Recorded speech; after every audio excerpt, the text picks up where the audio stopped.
Owner ரெண்டா எத்தனை போகக்கூடாதா, மூணு எத்தனை போகணுமா, டைம் ஆகுதான். ஓனர் கத்துறாரு. அடி போடி, என்னால ரெண்டாவே தூக்கிட்டு போக முடியல, இதுல எங்க இந்த மூணா தூக்கிட்டு போறது? ஆமாண்டி, என்னாலே முடியல. இந்த ஆம்பளைங்களாம் இப்படிதான் இந்த வேலை செய்யறாங்களோ, பாவம் இல்ல. நமக்கு அந்த வேலை செட் ஆகுது, அவங்க தான் கரெக்ட் இதுக்கெல்லாம். ஆமாண்டி, நீ சொல்றதும் கரெக்ட் தான்.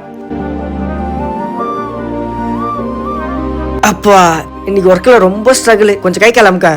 உலகத்திலே நீ தான் வேலைக்கு போற மாதிரி கை அமுக்கு கால் அமுக்குன்னு டெய்லியும் உயிரை வாங்கி நிக்கிற. நீ மட்டும் தான் வேலைக்கு போறியா? அவ்வளவு கஷ்டமா உனக்கு? ஒரு நாள் குழந்தைய பாரு, அப்ப தெரியும்.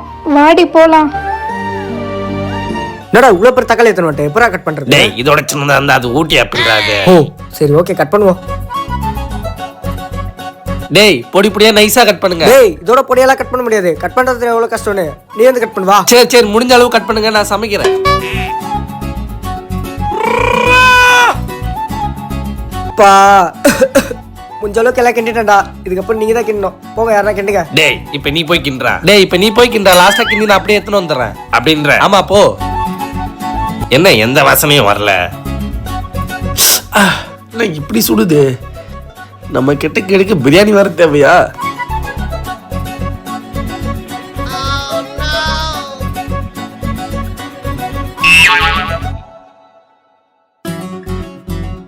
என்னடா இவ்வளவு கேவலமா இருக்கு? எவ்வளவு கஷ்டப்பட்டு செஞ்சோம்டா.